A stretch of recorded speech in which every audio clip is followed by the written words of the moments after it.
bulijjo tuba twetegekera olugendo lwa Namugongo kikutwalira ennaku eziwerako ng'oli mu kwetegeka n'opulaninga bulungi n'omanya nti ngenda kutambulira bulijjo okuva wano ettolero okutuuka e Namugongo ku bigere kitutwalira ennaku 5 era olunaku lw'eggulu abantu badde bagamba kati singa tutuuse e Namugongo nga tuli mu kunyumirwa ekifo kyaffe bulungi.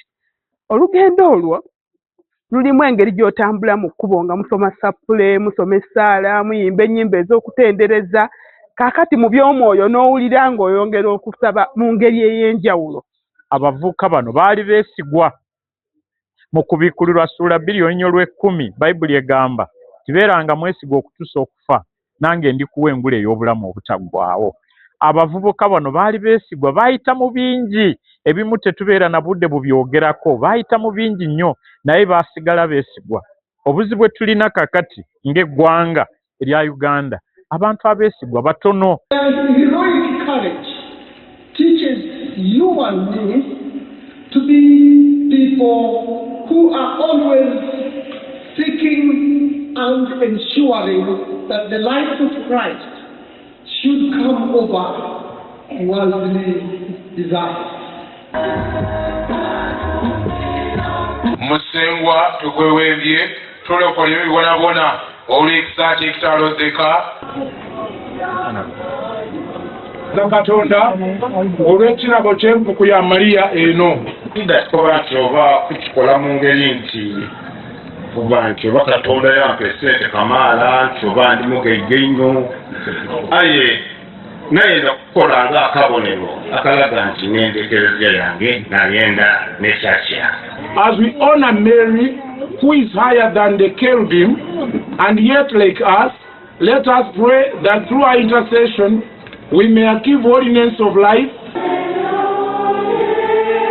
Naku olwaleero tujjukira bannaffe abo abazira naye nga emabega waaliyo ekiriyo abamu kakati biri mu mawulire bagamba nti kakati abo baali bajeemu bajemera kabaka byali kibali naye bino byonna oba weebiri ensonga eriwo eriemu nti baafiirira okukkiriza kwabwe singa obaolyawo tebaafa nange sande badde wano.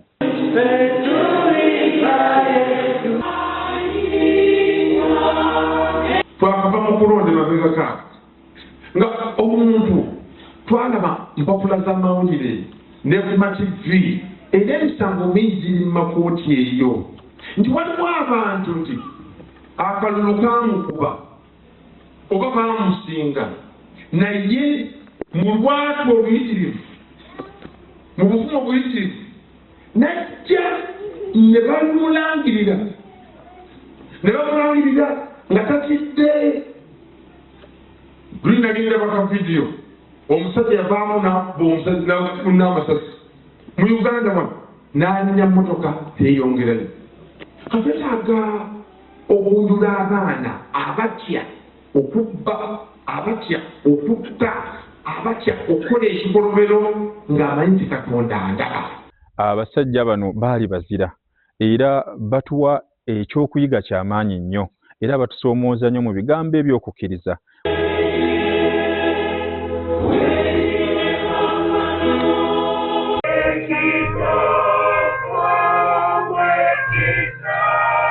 Obulamu bw'abatuukirivu bulaga Katonda ng'akola ebitali bya bulijjo. Ensi zonna ezirimu abatuukirivu ezigenze zikula Katonda abajja mu mbeera embi n'ayita mu batuukirivu abo n'azisitula.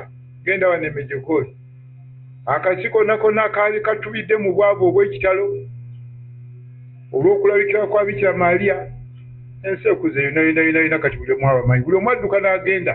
Amasabo tugaviireko ddala kubanga abajulizi baafa olw'okubeera embeera eyo.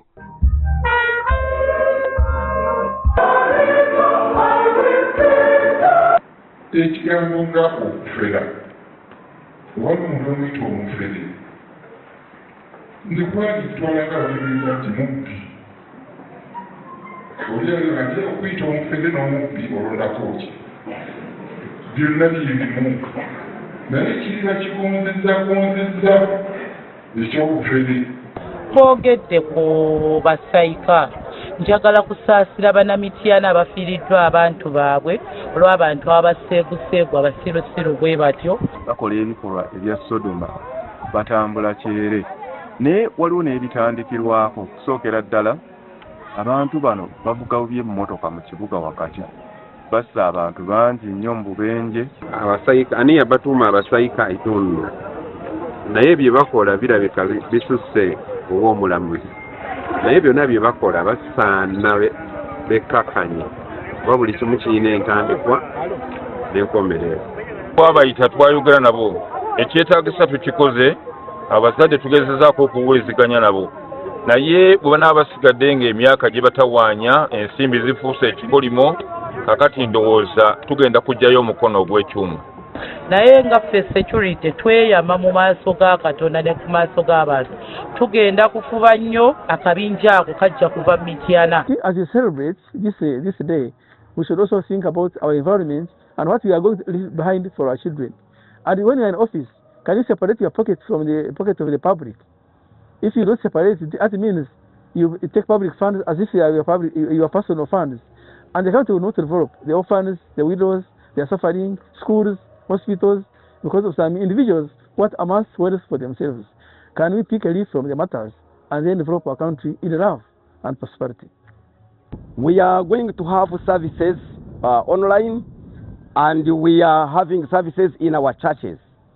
And we are observing the guidelines of the Ministry of Health of Uganda. We are having water, we are having soap, we are having sanitizers. We are protecting ourselves.